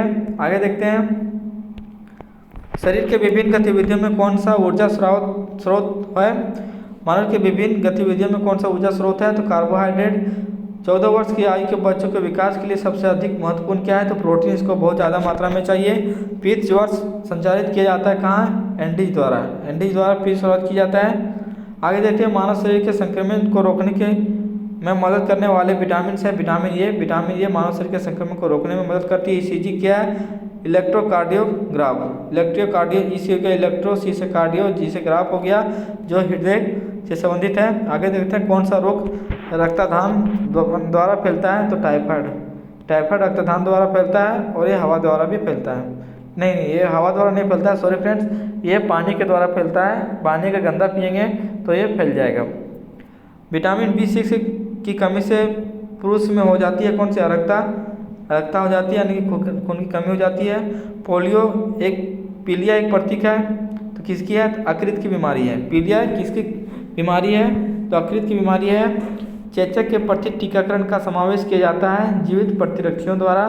जीवित प्रतिरक्षियों का किया जाता है। चेचक के प्रति टीकाकरण लगा देने से जीवित प्रतिरक्षियों का उसका समाधान हो जाता है। आगे देखते हैं, जिस बीमारी में रक्त में शर्करा का स्तर बढ़ जाता है उसका नाम है डायबिटीज मेलिटस। डायबिटीज मेलिटस है जिसमें रक्त यानी कि शर्करा की मात्रा बढ़ जाती है, उसको डायबिटीज मेलिटस कहते हैं। मानव में ये होती है। भारत में पारिस्थितिकी असंतुलन कौन सा प्रमुख कारण है? वनोन्मूलन। भारत के पारिस्थितिकी उन्मूलन अगर यदि हो रही है तो उसका जो है मुख्य कारण जो है पेड़ पौधों का कटाव हो रहा है, जिसके कारण से परिस्थिति आज बिगड़ते जा रही है। हमारे वायुमंडल प्रदूषित होते जा रहे हैं। लाल देखिए आगे, ताल पारिस्थितिकी तंत्र की स्थिरता निर्भर करती है उत्पादक और उपभोक्ताओं पर। ताल पारिस्थितिकी तंत्र किस पर निर्भर करती है? उत्पादकों और उपभोक्ताओं पर निर्भर करती है। प्रकृति के संतुलन को तय करने वाला मुख्य कार्य कौन सा है? मानव गतिविधियाँ, क्योंकि मानव के द्वारा ही प्रकृति के संतुलन को बनाए रख सकता है। क्योंकि पेड़ पौधे को अगर नहीं काटेंगे तो संतुलन बने रहेगा, और जितना काटते हैं उतना से ज़्यादा अगर लगाया जाए तो संतुलन बनाया रहेगा, संतुलन पर कोई प्रभाव नहीं पड़ेगा। आगे देखते हैं, वैश्विक विरासत का वन माना जाता है पश्चिम बंगाल में सुंदरवन को। सुंदरवन जो वन है वो वैश्विक विरासत का वन माना जाता है फ्रेंड्स। आगे देखते हैं, आगे देखिए फ्रेंड्स, वो कहा है वह वर्णक जो वनस्पति की बैंगनी किरणों के दुष्प्रभाव से बचाता है वो कौन सा है? तो फाइकोसाइनिन है। इसका आंसर फाइकोसाइनिन हो जाएगा।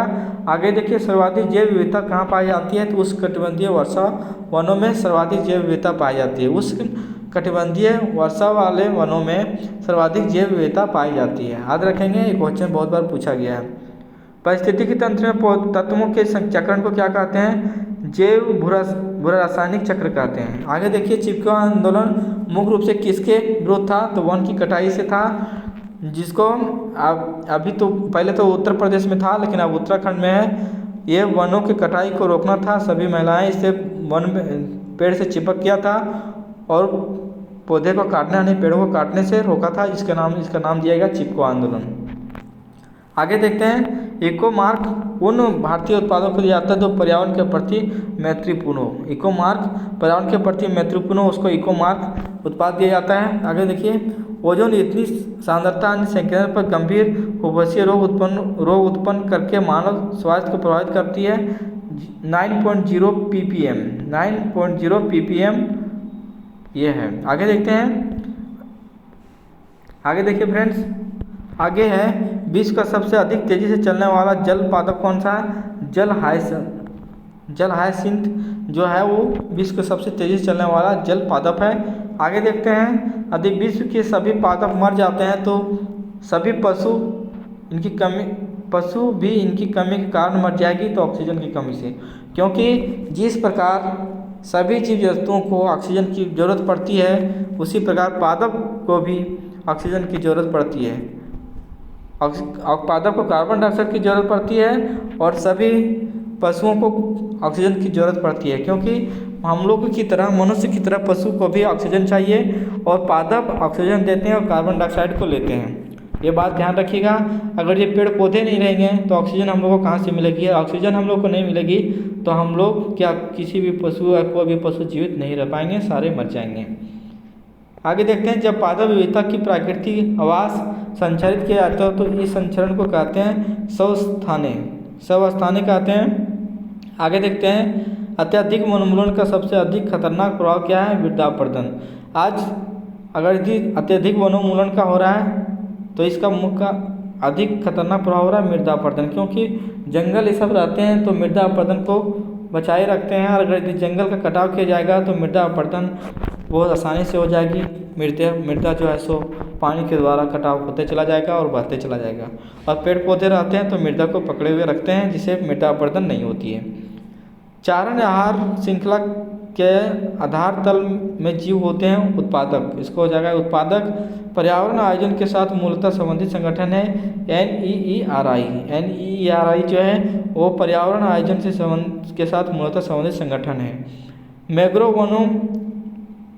मैंग्रोव वनों पर वैश्विक तापन का क्या प्रभाव होगा? मैंग्रोव वन के विशाल क्षेत्र जलमग्न हो जाएंगे। अगर यदि ऐसा होता है तो विशाल क्षेत्र कैसा हो जाएगा? तो जलमग्न हो जाएगा। आगे देखिए फ्रेंड्स, आगे देखिए, आगे हम लोग बढ़ते हैं।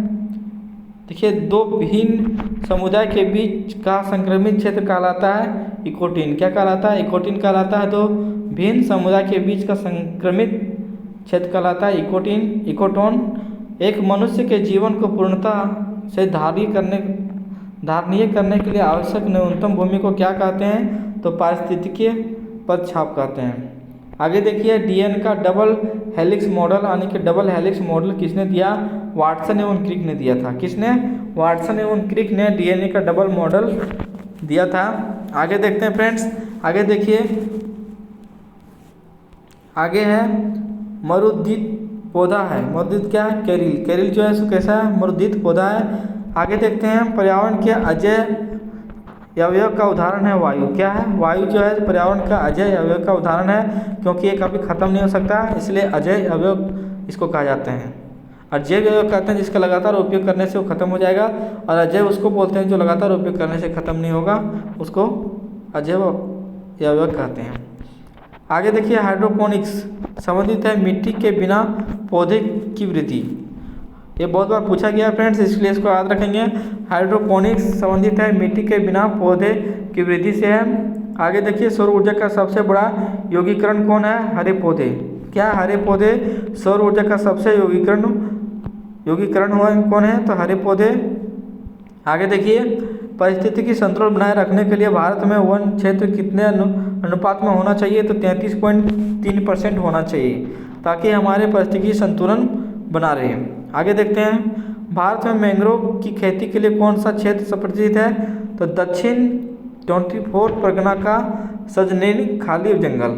सजने खाली जंगल दक्षिणी जो है 24 परगना का सजने खाली जंगल जो है जो भारत के मैंग्रोव की खेती के लिए बहुत ही प्रसिद्ध है। आगे देखते हैं फ्रेंड्स, आगे देखिए, आगे है एपीफाइट्स बहुत अधिक विकसित होते होती है, ऐसे पौधे होते हैं जो अन्य पर निर्भर करते हैं, उसको आंतरिक मदद हेतु कहते हैं। आगे देखते हैं, पादपालय एक सुविधा है जिसे नियंत्रित दशाओं में पादप का उगना संभव हो पाता है। कौन सा कृषि कार्य पर्यावरणीय दृष्टि से उपयुक्त है? कार्बनिक कृषि पर्यावरणीय दृष्टि से उपयुक्त है।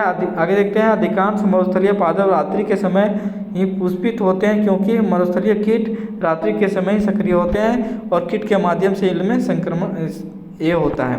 क्या होता है, इसमें जो ये लोग संक्रमण होता है, ये लोग जो संक्रमित होता है किसी कारण से होता है तो कीट के माध्यम से होता है और उसी से जनन होता है। इस पर बैठ के उस पर गया और उसके कारण से उसमें संक्रमण होता है, उस तरह से वो अपना आगे बढ़ते रहता है। इसी प्रकार कीट के माध्यम से भी पेड़ पौधे में होता है। तो कीट बहुत ही महत्वपूर्ण होता है पेड़ पौधों के लिए, जनन करने के लिए पेड़ पौधों में जो होती है कीट बहुत ही महत्वपूर्ण होती है, तो इसको भी ध्यान रखेंगे। इसलिए यहाँ बोला गया है कि अधिकांश मरुस्थलीय पादप रात्रि के समय पुष्पित होते हैं क्योंकि मरुस्थलीय कीट रात्रि के समय संक्रमित होते हैं और जनन प्रक्रिया में उसकी भूमिका निभाती है। आगे देखते हैं फ्रेंड्स, रेगिस्तान में पैदा होने वाले पौधे कहलाते हैं जीरोफाइट्स।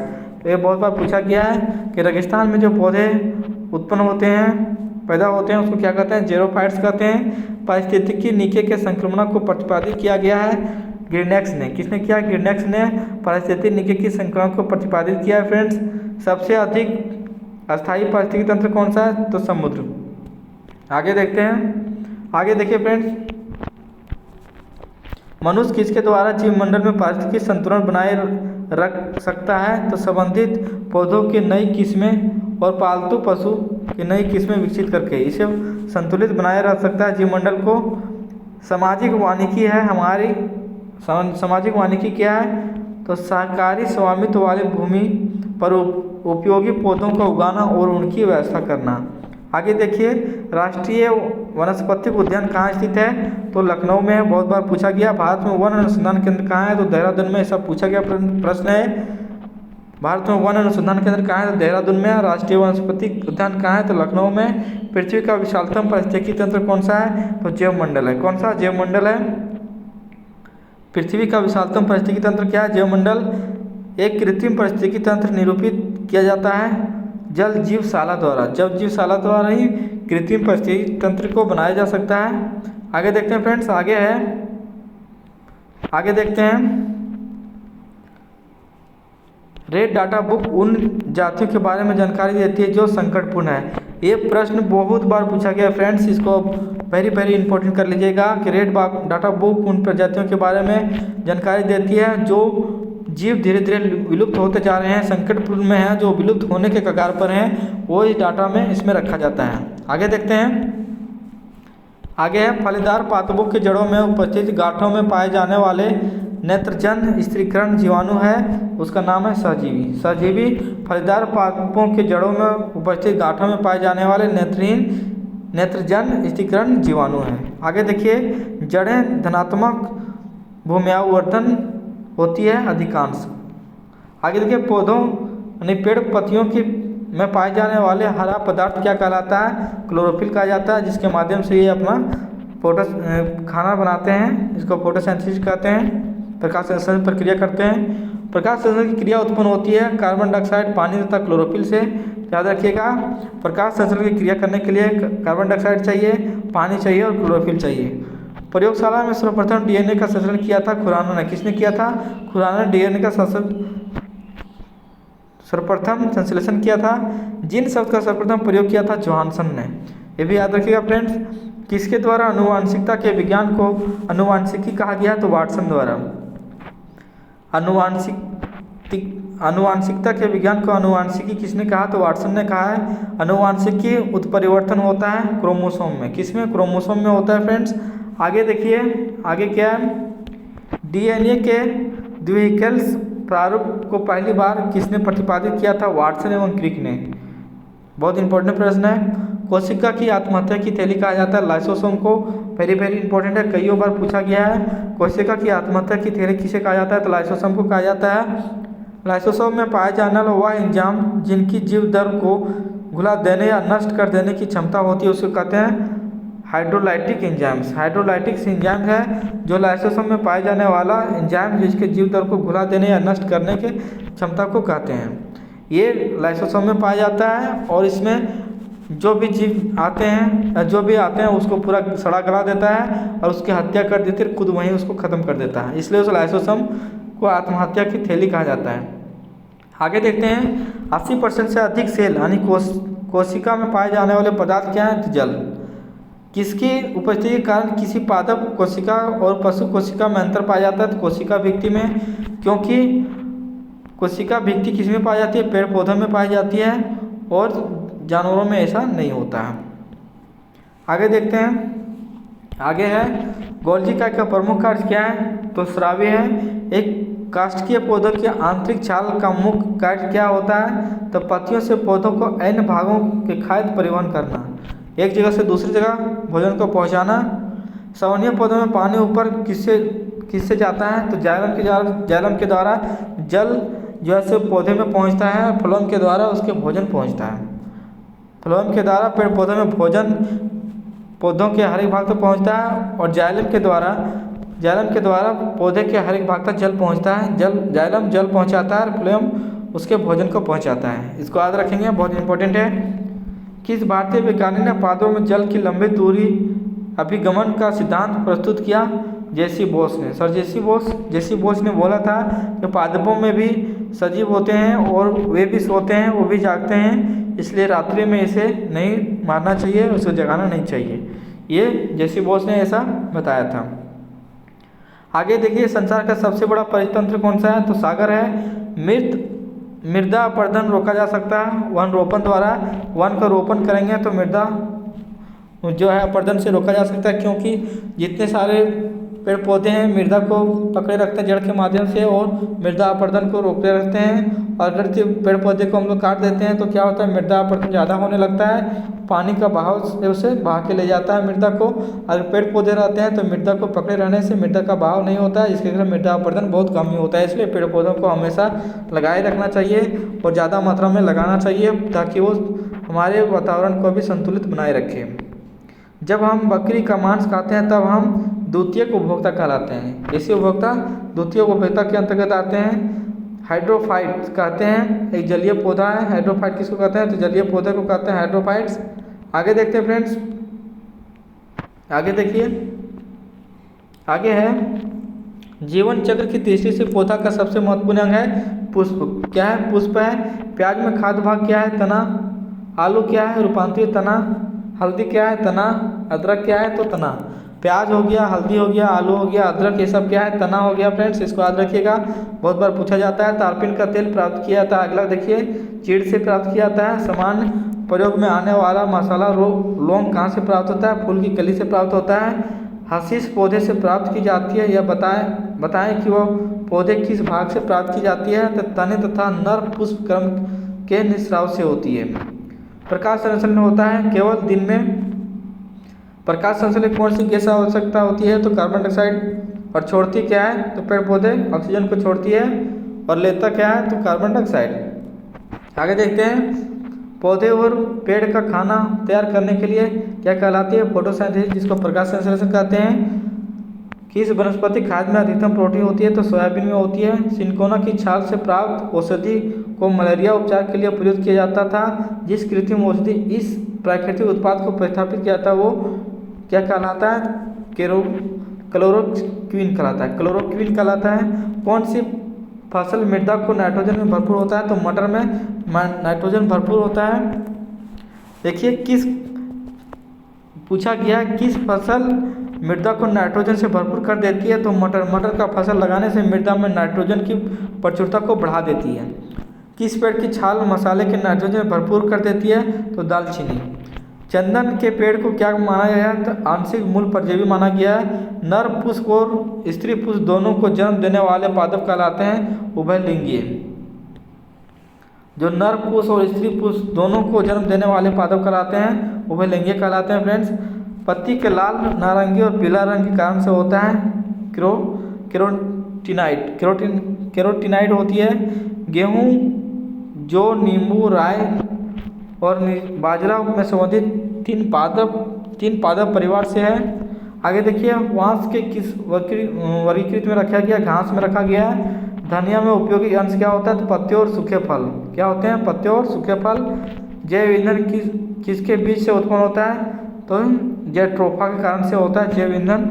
आगे देखिए फ्रेंड्स, किस पादप की शाकीय भारतीय डॉक्टर कहते हैं, किस पादप को शाकीय भारतीय डॉक्टर कहते हैं, तो आंवला को कहते हैं, बहुत इंपॉर्टेंट है। बायां महाधवनी चाप इनमें दिखाई देता है, स्तनपायी में दिखाई देता है। लिटमस प्राप्त होता है एक लाइकेन से, किससे होता है, लाइकेन से प्राप्त होता है।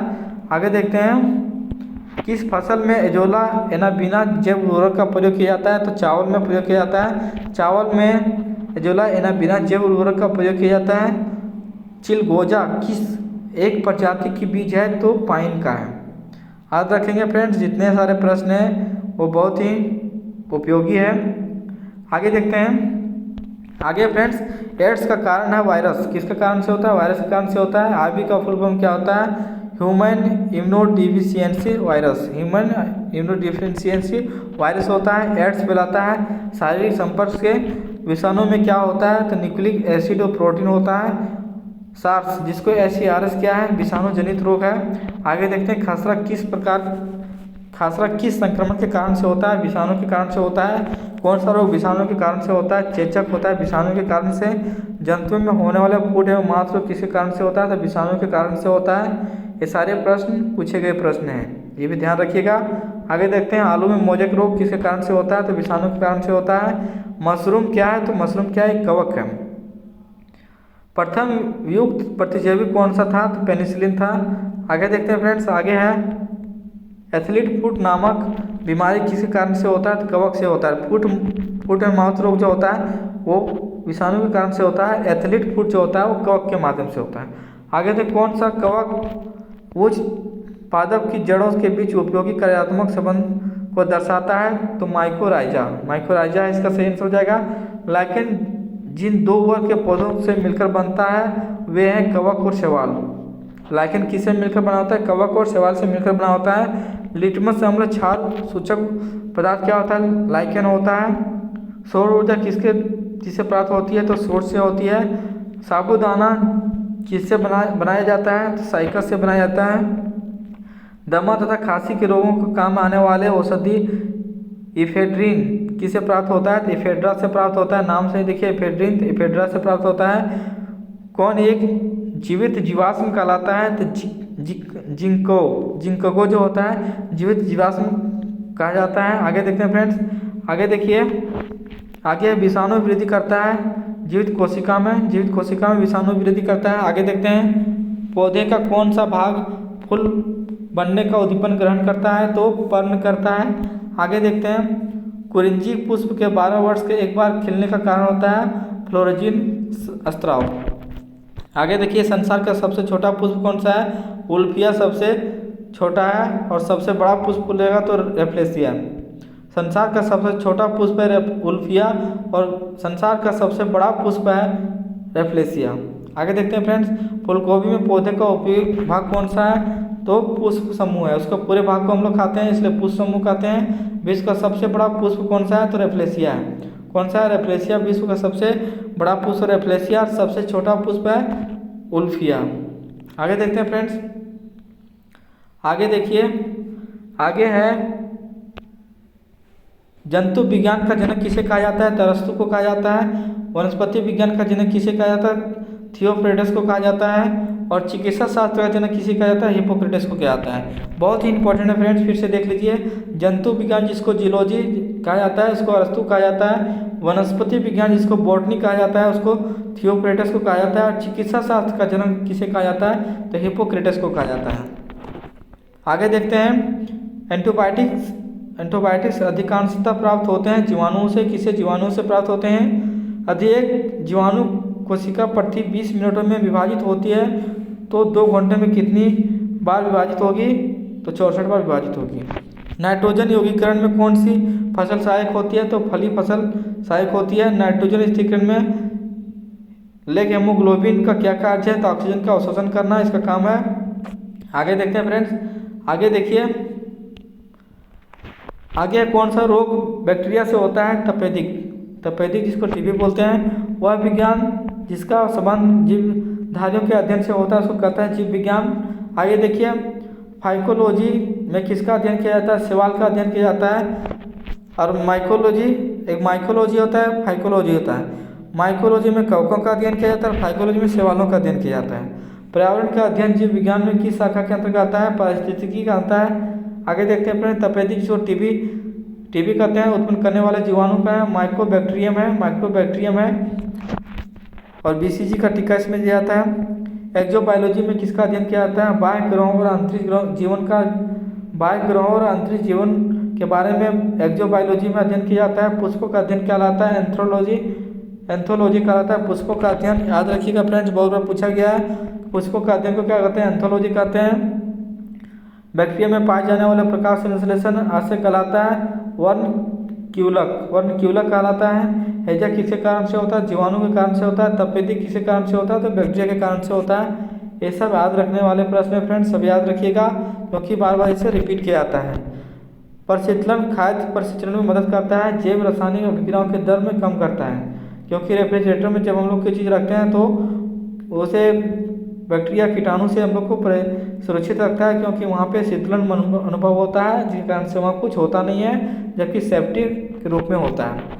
जैव निम्नलिखित अपशिष्ट को किसकी सहायता से उपयोगी पदार्थ में रूपांतरित किया जाता है? जीवाणु में किया जाता है। किसके द्वारा दूध खट्टा होता है? जीवाणु के कारण से खट्टा होता है। दूध के दही में रूप में जमने के कारण क्या? लैक्टोबैसिलस। और दूध से दही जो बनता है उसमें बैक्टीरिया काम आती है। दूध के दही में रूप जमने के कारण क्या? लैक्टोबैसिलस बोलते हैं। और दूध को किससे नापा जाता है? लैक्टोमीटर से नापा जाता है। आईवी द्वारा होने वाला रोग क्या है?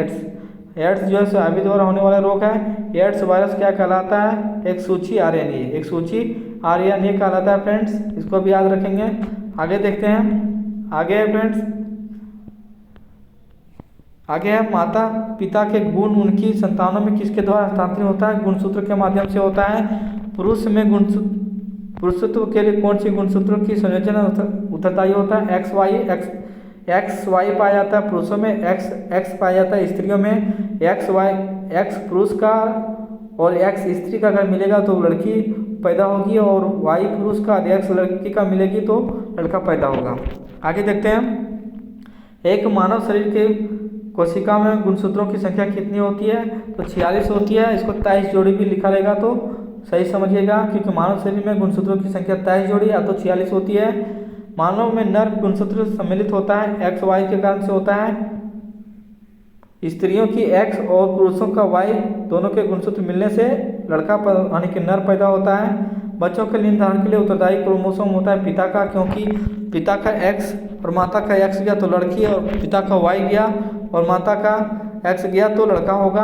तो पिता के कारण से ही वो उसका निर्धारण होता है, लिंग निर्धारण। मनुष्य में कौन से क्रोमोसोम के मिलने के कारण बालक जन्म होगा? पुरुष का वाई और स्त्री का एक्स मिलने से बालक होगा। एक वर्णनाथ पुरुष को समानता महिला के एक वर्णार्थ पुरुष में समान महिला के संतानों में पुरुषों के वर्णार्थ होने की संभावना 0% होती है। शिशु के पितृत्व स्थापित करने के लिए किस तकनीक का प्रयोग किया जाता है? डीएनए फिंगरप्रिंट का। किसी का डीएनए फिंगरप्रिंट से उसके पिता है या नहीं उसे पता चल सकता है। किसी बच्चे का फिंगरप्रिंट डीएनए फिंगरप्रिंट करने से पता चल सकता है किसके पिता कौन है। जिन शब्द किसने किया? जी मेंडल ने किया, ग्रेगरी मेंडल इसको बोलते हैं। वर्णनात्मकता वाले व्यक्ति को लाल रंग दिखाई देता है, हरा। जिसको वर्णनाता है कलर बनाने से उसको लाल हरा दिखाई देगा। एक वर्णनाता पुरुष सामान्य महिला से विवाह करता है, वर्णनाता के लक्षण उत्पन्न होंगे उसके पुत्रियों के पुत्रों में होगी। गुणसूत्र में होते हैं डीएनए और प्रोटीन। क्या होते हैं? डीएनए और प्रोटीन होता है गुणसूत्र में। आगे देखते हैं फ्रेंड्स, आगे देखिए, डीएनए अंगुली छाप का प्रयोग किसकी पहचान के लिए किया जाता है? तो बलात्कारी माता पिता या चोर के लिए किया जाता है। डीएनए अंगुली छाप का प्रयोग किया जाता है बलात्कारी आदमी माता या पिता या चोर के लिए किया जाता है। जेनेटिक्स किसके अध्ययन को कहते हैं? आनुवांशिकता एवं विचरण के अध्ययन को कहते हैं। संसार में किस जीव की संख्या सर्वाधिक होती है? तो मछली की होती है, सबसे विषैली मछली है। पाषाण मछली। मच्छरों के नियंत्रण हेतु प्रयोग होने वाले कीटभक्षी मछली कौन से हैं? गैम्बूसिया है। जल से बाहर निकाले जाने वाले मछलियाँ मर जाती हैं क्योंकि वे श्वास नहीं ले पाते हैं, जिसके कारण से वो मर जाती है। शार्क मछली की कितनी हड्डियाँ होती है? शार्क मछली की एक भी हड्डियाँ नहीं होती है। ये कई बार क्वेश्चन पूछा गया है फ्रेंड्स, इसको भी याद रखेंगे। एम्फीबिया बनाता है, जल स्थल दोनों ही पर रह सकने वाले पशु व जानवर है। जो दोनों जगह रहता है एम्फीबिया उसको बोलते हैं, जल में भी रह सकता है और स्थल में भी रह सकता है। घोंसला बनाने वाले एकमात्र सांप है किंग कोबरा। कोबरा घोंसला बनाते हैं। पहला क्लोन पशु डॉली कौन सा पशु था? तो भेड़। पहला क्लोन पशु डॉली कौन सा पशु था? तो भेड़ था। आगे देखिए, कुछ रेगिस्तानी छिपकलियां अपने मल को शुष्क आकार में निष्कासित करती है और इसे किस प्रकार की मदद मिलती है जीवों को पर्यावरण के अनुसार अनुकूलन बनाने में? आगे देखिए फ्रेंड्स, आगे क्या है? आगे है डायनासोर थे, मेसोजोइक सरीसृप थे। किसकी उपस्थिति के कारण गिरगिट रंग बदलती है? वर्ण कीबलक के कारण से बदलती है। पृथ्वी पर विशालतम जीवित पक्षी कौन सा? शतुरमुर्ग है। डेगोनन जो नामक समुद्री जीव जो कि विलोपन के कगार पर क्या है? स्तनधारी था, इसका नाम है डिगोनन। जो नामक समुद्री जीव है इसका विलोपन होने जा रहा है, यानी कि विलोपन के कगार पर। वो कैसे थे? तो स्तनधारी थे।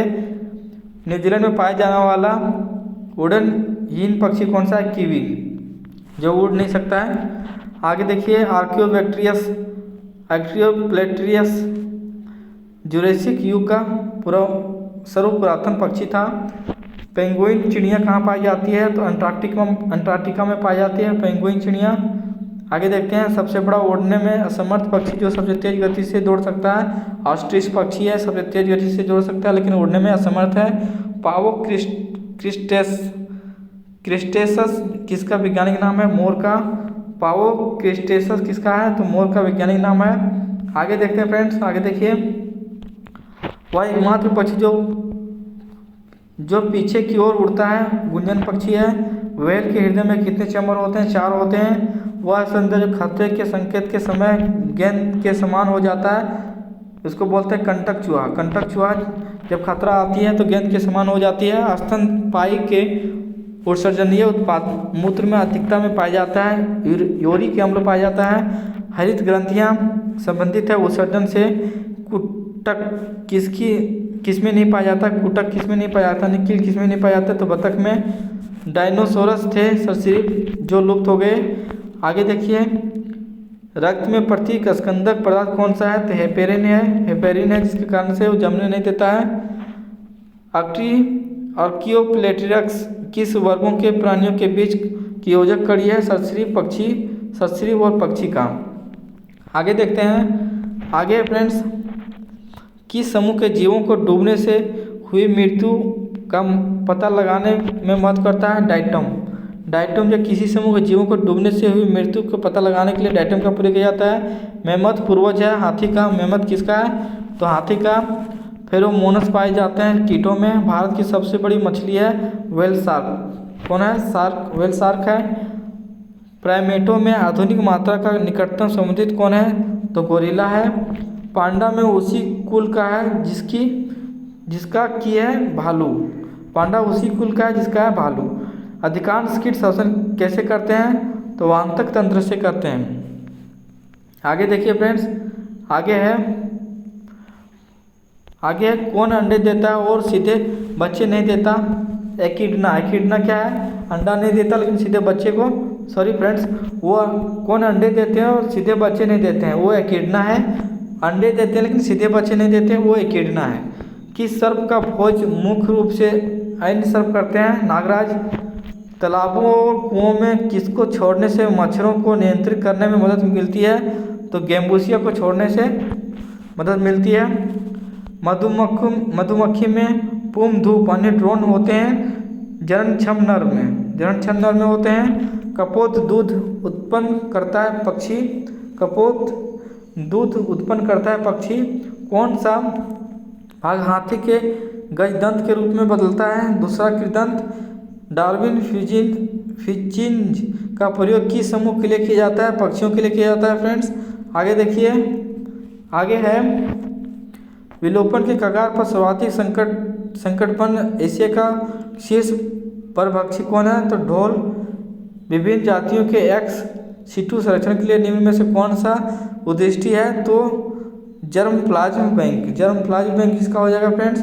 तो आज का वीडियो यहीं ख़त्म होता है। मेरा वीडियो कैसा लगा आप ज़रूर बताइएगा कमेंट करके, और मेरे चैनल में अगर नहीं है तो सब्सक्राइब कर लीजिएगा और बेल घंटी को दबा दीजिएगा ताकि मेरे द्वारा डाले गए हर वीडियो का नोटिफिकेशन आप तक पहुंच सके और आपको लाभ मिल सके। धन्यवाद फ्रेंड्स।